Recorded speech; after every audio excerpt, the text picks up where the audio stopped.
Welcome, everyone, to NXT October 30th, 2019 review. I know I am like 2 days late to do this review.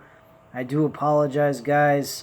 Between doing laundry last night and also watching Crown Crap, or Crown Shit, as you should call that show, because that's pretty much what it was, with a few good things, but mostly all bad, with nothing remotely entertaining and not anything noteworthy to even call a pay-per-view.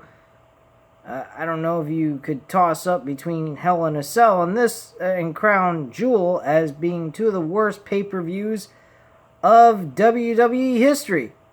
I don't know, but whatever. It's whatever. It's all opinions and all bullshit. Now, you want to talk about Bray Wyatt. Oh, Bray Wyatt won the WWE Universal Championship. He's a star in the making. Blah, blah, blah. Finn Balor looks more over than Bray Wyatt wishes he could ever be. That's not because of Bray Wyatt's fault, because he did an outstanding job to help build this character the way he did. It's just Vince McMahon fucked him up. NXT turned a negative into a positive with Finn Balor. They turned him into a smiling dumbass to a badass who looks like he came from New Japan Wrestling. That's the Finn Balor we should know. Not this smiling, retarded gimmick with the look of a retard on his face. So, I honestly don't quite understand it, to be quite frank with you. I am really happy about Finn Balor's turn. His promo was outstanding. It was as good as Dean Ambrose, and they just were both fantastic promos for Wednesday Night Wrestling. Very similar in a lot of ways, but that ain't the point. The point is both of them did their job. They both got over what they were trying to say. They were straight to the point. They delivered beautifully. So I was impressed. I will get into Finn Balor's promo skit, but let's get into the very first match of NXT. We had Io Shirai versus Candice LeRae, which was a decent matchup to kickstart the show. Candice LeRae, I believe, I didn't watch the show but 2 days ago, so excuse me guys if I don't remember the results 100%, but Io Shirai won this matchup. After the match ended, Shirai stands tall as her music hits. We go to replays and we come back and Shirai attacks Candice, then mounts her with strikes. Fans pop as Rhea Ripley runs to the ring to make the save, and Ripley hits the ring and attacks Shirai. She swings the chair, but Shirai retreats to the floor as fans chant Rhea's name, and Shirai yells back at Rhea in the ring. So, later on in the show, you get to see Io Shirai return the favor, which we'll get into as I move along through this results information that I got here from Wrestling Incorporated. So we move on to other things. They confirm that Undisputed Era of Kyle O'Reilly and Bobby Fish versus Matt Riddle and Keith Lee are in a non-title tag team matchup. This match, I will get into. It was another good... Look, I'm going to go on record and say this. NXT, as I mentioned on Crown Jewel, was the best fucking show of the week. NXT provided everything you needed in this show. This was fantastic. In my personal opinion, it beat AEW for Wednesday night when it came to quality of television. NXT was fantastic. They were hitting on all cylinders Wednesday night. They were superb to the max. They were old school, 1 hour format, and they did it in 2 hours. I loved it. It was excellent. It really did the job that they needed to do here, and they were excellent. That's all there is to say. Nothing else more to say here. So from there, we move on to Balor. I'll read you guys some of what we have on Wrestling Incorporated and what they had to write word for word, what he said. So the boos pick up as Balor takes the mic. Some fans are cheering him on and chanting, "Thank you, Finn." Now, here's the reason why I believe they were chanting, "Thank you, Finn." A lot of people don't, I don't know, maybe I should reiterate what I was going to say here before I say it. I think there's some people in the wrestling community that don't like Johnny Gargano, because that's the guy he attacked. Johnny Gargano plus also Tommaso Ciampa, but his main target was Johnny Gargano first. And most of this promo is reverted to Johnny Gargano, nonetheless. And we were chanting, "Thank you, Finn," because I think that people don't like Johnny Gargano, at least some people. I am a humongous fan of Johnny Gargano's, and I am a huge fan of Finn Balor. This Finn Balor I absolutely love. The Finn Balor on WWE, you could take him, because I wouldn't want him. But he got the job done here in this promo. So the fans were chanting, "Thank you," some of them. Balor talks about how it's funny the way things change. He mentions how he took a loss to Finn Balor, mentioning a guy in a mask.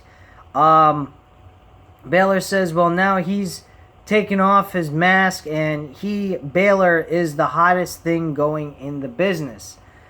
Balor says everyone has their opinions. The Office, the boys in the back, the Twitter tough guys, and others. The problem around here is there are too many fans in the locker room when they should be sitting out here in the crowd. Balor says, let's make one thing clear. He doesn't watch this business. The business watches him. Oh, what a fucking classic. That is a fantastic line. A great line. I don't think too many wrestlers have used that line before. I think maybe here and there maybe have said something like that. But not too many, at least to my knowledge. And then after he makes that comment, some of the fans actually chant NXT. Balor says this thing brings him to one thing, Johnny Gargano, the heart of NXT. Now, I know exactly where they're going with this whole situation with Johnny Gargano NXT. If you go back to the history of NXT, who was really the star of NXT before they moved on to the main roster and got turned into shit? Finn Balor. He was the face of NXT. He had the longest reign of NXT's history for the World Championship. There's been nobody closer to him in that aspect. Not even fucking, what's his name? Not Johnny Gargano. Not even Tommaso Ciampa or Adam Cole. Neither one of those two guys have come close to that record yet. They got a little bit of ways to go to get there. Adam Cole is probably going to get there very soon if they continue with this run that they got him on. So, that's where I think this is all coming from. I think this is jealousy out of Finn Balor. Finn Balor being a nobody in the WWE since he left NXT. Now he comes back to NXT, and he's kind of looked at as second fiddle to Johnny Gargano, since Johnny Gargano is the modern day version of what Finn Balor was before he left to go to the WWE main roster. So that is where we're at with this. This is all on jealousy. It's the perfect setup. It's the best way to do this. This is the easiest and simplistic manner to do this, and they've changed his gimmick. He is not the Demon no more. I don't want to see the Demon no more. Fuck the Demon. I want to see asshole prick Prince Finn Balor. I want them to call him Prince Finn Balor or something like that, or King Finn Balor. Whatever the fuck you want to do, but go with the gimmick he had in New Japan Wrestling. You don't have to copycat everything he did, but make him a full-blown fucking prick. He doesn't need a faction. He doesn't need anything. Just needs himself, his attitude, and his great in-ring ability to satisfy the audience and portray himself as a fucking full-blown heel. That's it. At this point, you could really turn the Undisputed Era later on during the time here in the year as faces where Finn Balor attacks, the Undisputed Era. I think that would be probably a good thing to do. And again, that's just my opinion. I could take Undisputed Era as a heel and keep Finn Balor as a heel. I don't really care. Both groups, both the Undisputed Era and Finn Balor are great. I am very satisfied. They need heels anyway. So I think maybe I'll retract what I just said and leave it at that the Undisputed Era and Finn Balor should be heels. Let's just leave it at that. So Balor says, goes on about Johnny Gargano being the heart of the NXT. Some fans boo Gargano's name. Again, I mentioned that people don't like Gargano. They treat him like as if he's John Cena or Roman Reigns. Balor congratulates Gargano on getting out of the hospital from last week's attack and then threatens to send him back. Balor says Gargano then won't be Johnny Wrestling anymore. He will be Johnny Watches Wrestling. Another great line in this promo. The way it's supposed to be. Balor drops the mic and makes his exit from the ring as his music hits. And he kind of does a Bullet Club pose, leading his way up the ramp. Very good promo, again, as I already mentioned in this review. Bronson Reed versus Shane Thorne. This matchup I didn't really pay much attention to. Bronson Reed did show some signs of great in-ring quality here. Shane Thorne, he was actually pretty decent himself. Wasn't too dissatisfied with the matchup, but it wasn't exactly something I absolutely cared about. Bronson Reed does pick up the victory with a flies high with a huge splash, nailing it for the pin and the win. That's pretty much what they have written here on Wrestling Incorporated. I'm sorry I'm not a lot of full of energy here. It's just I worked around the house. I cleaned my house today. I worked 8 hours, and now I come on home here, did all that, went grocery shopping, ate dinner, cleaned my home, and now I'm doing this review, and holy shit, am I fucking tired. So excuse me if I don't sound very enthusiastic. It's not the show that sucked. It's just life has just sucked the life out of me, and I'm just not exactly in the greatest state of mind right now. I'm really tired and exhausted and really could use some rest here. But I'm going to go ahead and get you guys this review. I'm staying committed to the schedule I provided you guys, and will continue to do that as we move along through the weeks and months. So, Bronson Reed wins the matchup. We move on to the women's tag team match with Dakota Kai, Tegan Nox versus the Kabuki Warriors of Shinsuke Nakamura not Shinsuke Nakamura, Kairi Sane, and Asuka. Oh God, I'm sorry. So Kairi Sane and Asuka, they are pretty good in this match. This matchup was probably by far the best women's tag team match of all time so far in this championship's existence. Do I feel that this title is over? Has it built some prestige? In my mind, sort of. They need to get more matches exactly like this. These women went out there, they put on a hell of a match. The women were going back and forth on both teams. There was just great action overall. It had me excited from beginning to end. And I felt it had what it needed to get this title over. In the sense of, we needed this title to have some sort of prestige. Or you might as well take the title and throw it out. You might as well take the fucking 24/7 championship and throw that piece of shit out, because that title is a piece of garbage. But yeah, I mean, just to go over some of the things that occurred here. So, let me just read off exactly word for word what Wrestling Incorporated has written here. We go to the ring for the next match, and out first comes Tegan Nox and Dakota Kai to a pop. Out next is the tag team champions Asuka and Kairi Sane, Kabuki Warriors. Fans chant "Welcome back" as the champs hit the ring. We get a formal ring introductions from Taylor, and Asuka starts off with Nox. Fans chant Asuka's gonna kill you as we get the bell. They lock up and Asuka takes control with a headlock. They break and run the ropes, but Asuka drops Nox with a kick. Fans chant for Asuka. Sane tags in and fans chant her name now. Sane drops Nox with a stiff right hand. Sane rocks Nox and yells at her to hit back. They trade big shots in the middle of the ring now. Something, oh my god, some old school wrestling we don't see normally nowadays. Back and forth exchanges of punches to each other in the middle of the ring. One guy takes one shot, another guy takes another shot. Something we should see more often.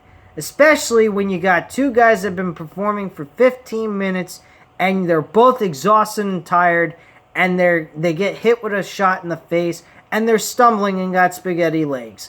Those were the days when wrestling was fucking great. I wish they would bring some element like that back into these matches to make them feel more important and seem like these two guys actually are interested in the matchup and are trying to do whatever they can to win. Now, these are women, and they were doing exactly that to start the match off. So I really enjoyed watching that. Sane stomps on Nox's foot and then knocks her to the mat. Nox comes back with a drop kick to both opponents. Sane and Nox end up on the floor as Asuka takes Kaya down. Dakota Kai down. Nox goes for Asuka, but Sane sends Nox into the steel ring steps. And the Kabuki Warriors stand tall at ringside as we go to the commercial break. Back from the break, and Asuka gets double teamed by Dakota Kai and Tegan Nox in the corner several times. Kai covers, but Asuka kicks out at 2. Kai with more offense on Asuka while she's down. Kai with a kick and a 2 count. Fans rally for Asuka now. Asuka with a big dragon screw leg whip and a hip attack to send Kai from the apron to the floor. Nox checks on Kai at ringside. Asuka follows and brings it back in. Asuka with a leg lock on Kai now, and Kai fights out of the hold with kicks to the head as Nox waits for a tag. Asuka stops her from getting the bottom rope, and more back and forth with Asuka keeping control.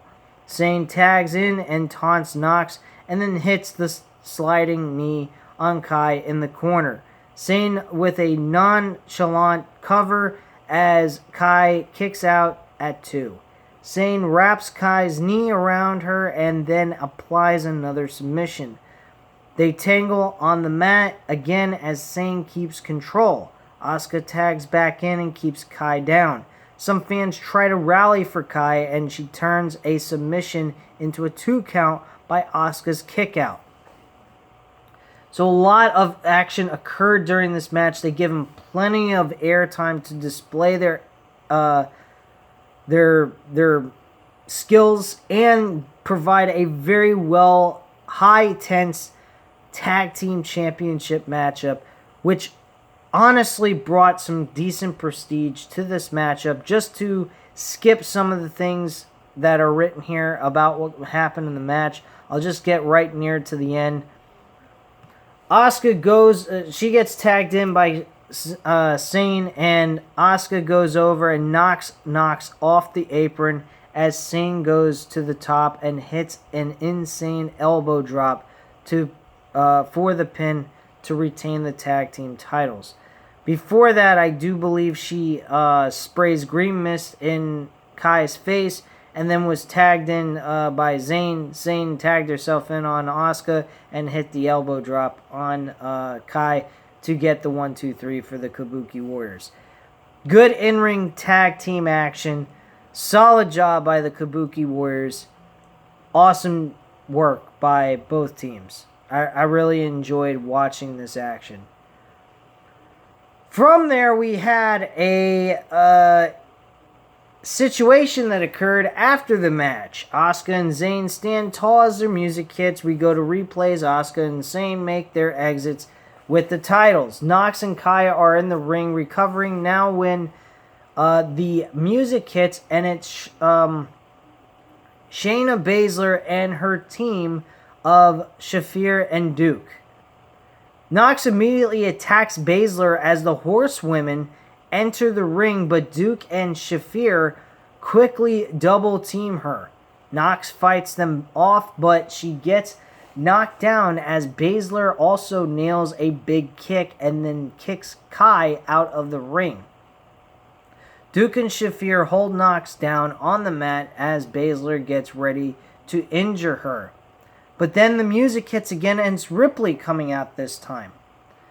Ripley stares them down from the stage and slowly walks down the ramp as Duke and Shafir take Nox to the floor while Baszler stands in the ring and waits for Ripley to come to fight.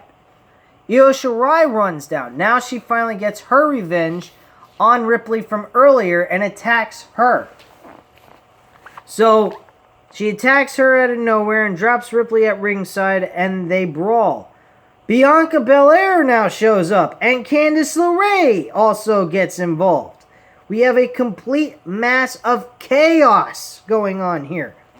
By that point, we finally have William Regal show up on the upper deck stage, I guess you could say, where the announcer's table, I think, is located now. And they have William Regal announce that this match, there's going to be a first ever women's War Games matchup. And that is pretty much how this is all going to be resolved.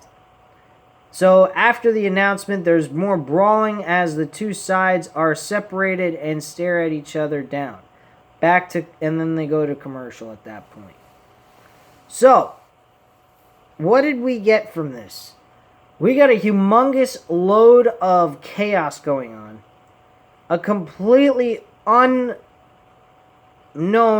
participants are going to be involved in this match. The only thing we know is Shayna Baszler and Ripley are the two captains of a team. How do I picture this? I imagine this matchup for War Games for the women's division needs to be to determine a number one contender for the women's title. There are so many different people, participants trying to go after a shot for this damn championship. Honestly, I could see this going this way. Ripley's team could be with Io Shirai. It'll be Ripley, Io Shirai, Bianca Belair, and Candice LeRae. The other side of Shayna Baszler, I could see Shayna Baszler, Shafir, Duke, and then one other woman you could throw into this mix. And that's how I see it. Now, granted, there are some people in the wrestling community I've heard say that they don't like Jessamyn Duke and Maria Shafir. Do I agree with those comments? Yes, I do. They are not exactly the greatest in-ring competitors that they should be.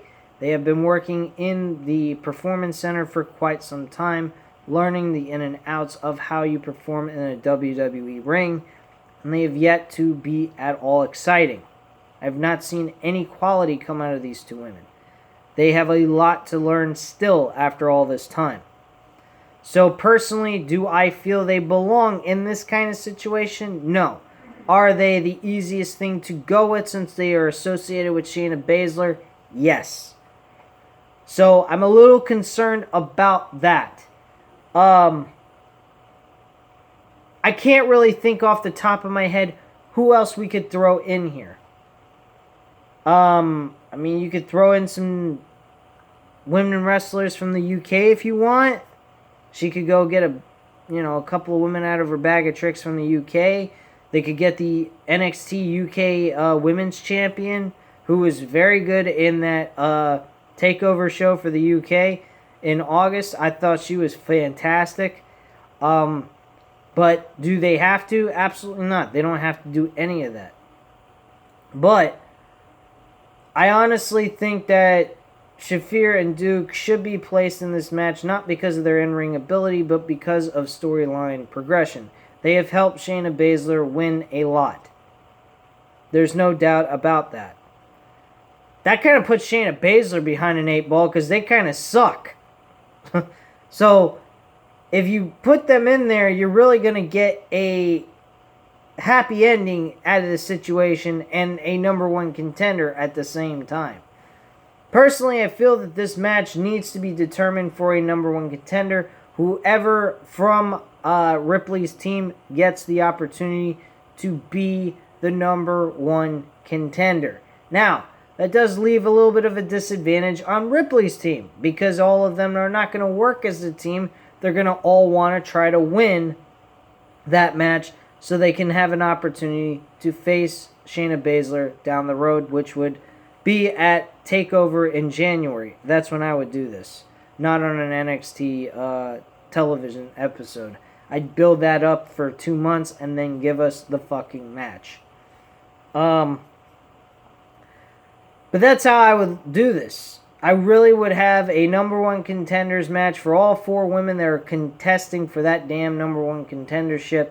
Candice LeRae should be thrown in there because she is definitely a person that's been a runner-up. She may not have been winning matches, of course. I totally understand that. But her being added to the mix with these 3 other women would be a smart decision. She has displayed very good in-ring ability. She has done a great job with Oi Shirai and so forth. Now, would I go with a little bit of a twist here? Would I get Shafir and Duke out of there and maybe revamp the entire teams? Maybe so. We could also go with this. Shayna Baszler, Oi Shirai, Bianca Belair, which would be a little weird, her tag teaming with Shayna Baszler. Or you could do this. You could do Oi Shirai, Shayna Baszler, and the Kabuki Warriors. You throw them in there, highlight the women's tag team wrestling, since they hold those titles in this kind of matchup, and put them in a very important matchup like this in War Games. That would do the title some good, I feel, in that sense. So I think that might be a good idea to do. So yeah, if you had Oi Shirai, Shayna Baszler, and the Kabuki Warriors being on one team, and then you have, trying to go here and figure out what I'm trying to say, Ripley, Bianca Belair, Candice LeRae, and then another woman of their choosing. I mean, you could throw Sasha Banks in there. That would be a nice little twist of things. Put Sasha Banks in that matchup just for the sake of getting her into something that's fucking important. I mean, she should have been on the fucking Crown Jewel event because she deserved to be there with Bayley. Bottom line. But whatever the case may be, it may be. I don't know. It seems like there seems to be 7 women that you could put, and there's one spot missing in my eyes. Tegan Knox, maybe on Ripley's team. I guess you could do that, but I don't know. I really don't. But honestly, this is a very good matchup. This is a match that I think people are going to be very excited about and are going to be entertained to watch when it happens. So that's just how I feel on that subject. We also got a Excuse me for yawning. We also got a promo about the Punisher, or not, Damian Priest.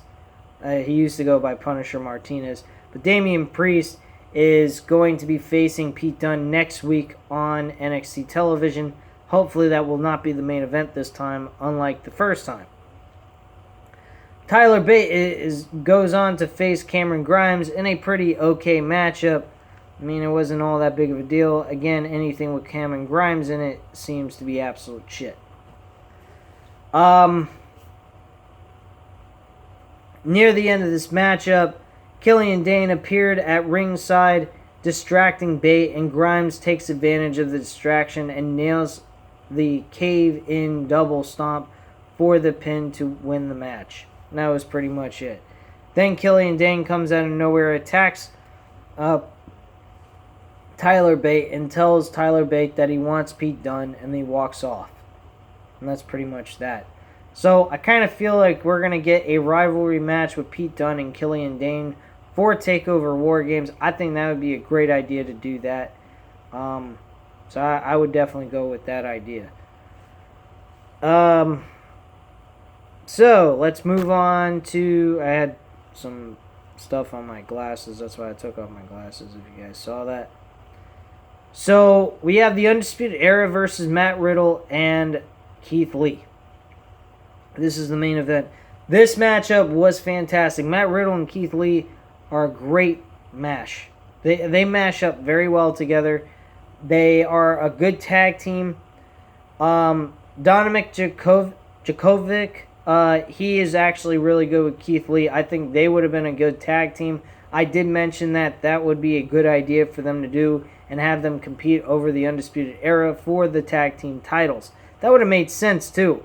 Matt Riddle and Keith Lee makes sense as well because they both have issues with the Undisputed Era regardless. Keith Lee with Roderick Strong and the North American Championship, and Matt Riddle with the entire Undisputed Era as a whole. So they both have a common goal to work together to compete against the Undisputed Era, and for them to face the Undisputed Era for this pay-per-view would be a great idea. Because they ain't got much of a tag team division here. They need to build a tag team division. I also did mention yesterday during Crown Jewel review that Cesaro, when he teams back up with Sheamus, they need to show up on NXT. They belong on NXT. They would bring life to that NXT tag team division. That tag team division could use Sheamus and Cesaro. They would be a great deal of help to that division. The Bar would be fantastic. I think they would bring a lot of prestige back into the... Well, there's good prestige into the tag team division of all things in NXT, but they would help elevate that tag team division and make things a little bit more interesting. So I hope that they do something like that. I would love to see an Undisputed Era versus Kyle O'Reilly and Bobby Fish versus The Bar in a tag team match for the NXT tag team titles. I think that would be a fantastic match. I think the Undisputed Era and The Bar would probably have... The Bar would probably have the best tag team match they've ever had in their existence. Not saying that they're a bad tag team, but they have not had any high-level importance in any of their tag team title matches they've had on the main roster since their inception of their tag team. So that's just how I feel on that situation. Now, let's go into the matchup. So we go to the match. It's the main event. Keith Lee and Matt Riddle come out first, and out comes the NXT Tag Team Champions. The bell rings and Riddle gets taken out first. They go for Lee, but he fights both opponents off, and Lee levels Fish with a huge shot in the middle of the ring, and fans chant his name. Lee avoids a double team to the floor and knocks O'Reilly from the apron to the floor. Fish joins O'Reilly on the floor to regroup. Riddle drops O'Reilly at ringside, and Riddle backs Fish back into the ring and Lee drops Fish with a shoulder as he re-enters. Ridley tags in and rocks Fish with a big overhead chop as Lee holds him. Lee does the same. O'Reilly comes over, but he also takes big chops. Lee and Riddle dominate the champions now. Riddle with a big jackhammer on Fish in the middle of the ring, just like WWE Hall of Famer Bill Goldberg. The screen splits as we go to commercial break, and the action continues. Back from the break, and Riddle is dominating Fish. Fish rocks Riddle with a running shot to the jaw to turn it around. O'Reilly tags in and unloads on Riddle in the corner with strikes. Riddle in the corner. Fans do a dueling chants now. Fish with another quick tag as he keeps the strikes going on Riddle in the corner. Champs with another double team out of the corner as O'Reilly covers for a 2 count. Riley with more offense on Riddle to keep him down. Fish tags in with a senton for a 2 count, and Fish rocks Riddle with a knee strike. Fish scoops Riddle and drives him into the mat for another 2 count. Fish with a submission from behind while on the mat now. Lee tries to rally fans for Riddle, and Riddle powers up with Fish on his back, but Fish decks Riddle to break it. Riddle gets up and fights back with strikes. Riddle with a sleeper hold, but Fish fights him off. O'Reilly tags in. This leads to O'Reilly nailing a running boot in the corner on his own partner as the double team backfires. Riddle with a heel strikes to O'Reilly now while Fish is down on the outside. Riddle drops O'Reilly and crawls for a tag, but Fish kicks Lee from the apron to prevent it. So a lot of great in-ring tag team wrestling. Again, great strategizing by the Undisputed Era, isolating an opponent and keeping him there for a very long period of time. Now I see this happen a lot with the heels. I'd like to see that done more with the faces, where they do that with a heel opponent and prevent them from being able to tag in and out with their partner. I think that would be a very interesting twist of things. I don't think I've ever really seen that very much in any tag team wrestling match. Alright, so O'Reilly goes back to work on Riddle, now with a big kick to the face. Riddle fights off the champs with kicks and then double knees. They counter him with 2 big kicks at the same time. O'Reilly with a big brainbuster. Fish covers, but Lee breaks the pin up. O'Reilly with a guillotine submission now as Riddle resists. Fish rocks Lee on the apron and it angers him. Riddle kicks Fish and avoids a double team, then tags in Lee. Lee runs wild on both opponents as fans pop. Lee runs the ropes and nails a double clothesline for another pop. Lee launches both opponents through the air at the same time. Lee with a double backdrop as well.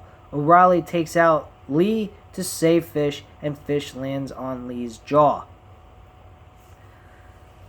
Alright, so skipping through some of this because I'm getting a little bored from reading all this crap. I know it's a lot of information. It's better off just watching the fucking action than reading the freaking description of what happened in the ring, because it sounds boring coming from me. But just to skip through most of it, get to the near end of this. So,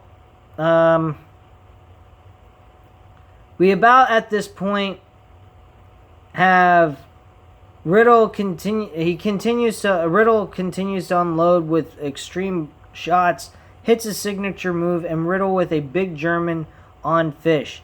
The NXT World Champion Adam Cole and the North American Champion Roderick Strong run down and hit the apron now, but Riddle knocks them off. Riddle keeps control and knocks Riddle to the floor again. What the fuck? Riddle keeps control and knocks Riddle to the floor. What the hell? I don't know what the hell they were writing here. Riddle nails a big twisting moonsault from the prone to the floor now, taking down all 4 members of the Undisputed Era. Fish and Riddle go at it in the ring now. Riddle with a ripcord knee, Lee with a big pounce to send Cole into Strong on the floor now. This leads to Fish and O'Reilly hitting the ring to nail total elimination on Riddle for the win. So complete distraction by the Undisputed Era mostly, and they get the isolation of Keith Lee out of the ring, and having Matt Riddle take the pinfall and loss to the Undisputed Era. So after the match is over, the music hits and the Undisputed Era stand tall, raising all the NXT gold in the air. They attack Lee and then Riddle. The music hits again, and it's Tommaso Ciampa to a big pop. Ciampa runs down the ramp with his crutch and drops O'Reilly at ringside and then Strong. He enters the ring and continues swinging the crutch, taking down Fish. Cole and Ciampa stare at each other, and Ciampa drops O'Reilly as he charges. Ciampa unloads on Riley as Cole retreats. O'Reilly is left alone in the ring with Riddle, Lee, and Ciampa now. Ciampa sends O'Reilly into the final flash from Riddle, and Lee grabs O'Reilly and launches him from the ring onto the other members of the Undisputed Era at ringside. Fans chant NXT, and Ciampa spots the NXT title belt laying on the mat. Fans chant Goldie as Cole yells at Ciampa to keep his hands off the title. Ciampa leaves the title on the mat and tells Goldie he'll have to wait because Daddy is going to war. Now, there's no actual indication that this is actually announced as War Games, but I'm going to assume, based off of the fact of a delay, saying he has to delay getting Goldie back to Daddy, which is himself, because he's going to war. I would assume that this is going to be a men's War Game matchup as well that we're going to have at NXT TakeOver War Games. So that's pretty much what I'm getting from this. I don't think we're going to see a World Championship match, nor a Women's Championship match, or the fucking any of the titles really defended at this pay-per-view. I think the Undisputed Era is all their champions are going to be in this matchup, facing another group with Tommaso Ciampa being the leader of that group. And then we're going to have Johnny Gargano and Finn Balor in a one-on-one match. And we're going to have War Games with the women. And the women's champion is going to be in that matchup as well. So, at the end of the day, we're really not going to have any championship matches put on this show. Maybe the NXT Cruiserweight Championship match may occur at this event, which would be a good idea, but that's still to be seen. At this point, we got 3 build matches. We got Finn Balor and Johnny Gargano. Yet these matches weren't announced yet, but it's guaranteed it's going to happen. We got the men's War Games, and we got the women's War Games. So we got 3 really important matchups scheduled for this event that should blow everybody's breath away. And I truly have faith in NXT Creative and what they're going to do here, and it should be exciting how it unfolds for the next few weeks. I think about the next 4 weeks we got left till War Games pay-per-view. So at this point in time, that's really all I have to say on this show. It was a pretty solid, entertaining, fantastic show that blew everything out of the water, including AEW's show. I'm going to admit that. I think AEW was okay, but it was nothing compared to what they've done in the last couple of weeks. But NXT was the best show this week. They had the best action, and they were entertaining as fuck. Anyway, leave a comment down below. Hit the like button if you liked the video. Hit the subscribe button if you're not subscribed to the channel. And I thank you very much for watching this video, and I hope you have a great night, guys. Before I go, I'm just going to give you a slight schedule for the remaining weekend that we have left. I am going to be reviewing Impact Wrestling's episode that happened on October 29th. So I will be providing you guys Impact Wrestling as well on a weekly basis as much as I possibly can. I'm also going to be watching New Japan Wrestling Power Struggle 1 a.m. in the morning. I'm pretty sure the show is going to last for at least 3 hours, so I'll be up till 4 o'clock in the morning watching this show, or at least try to before I pass out to sleep. If I pass out to sleep, I'm going to have to go back and watch the rest of the show and then provide you guys this review. If I am able to stick through all the way through it, I will provide you that first thing in the morning when I wake up, after I have some breakfast, get my batteries charged, and get that on the channel for you guys to see and hear what I had to say about that event. Anyway, guys, I thank you very much for watching. Hit the like button if you liked the video again. Hit the subscribe button if you're not subscribed to the channel. And go ahead and leave a comment if you like to, and I'll get back to you on that. And I thank you very much for watching. I apologize for the low energy that I provided in this review. The show did not suck, as I already mentioned before. It's just me. I'm exhausted. Thank you for watching. Have a great night. Bye.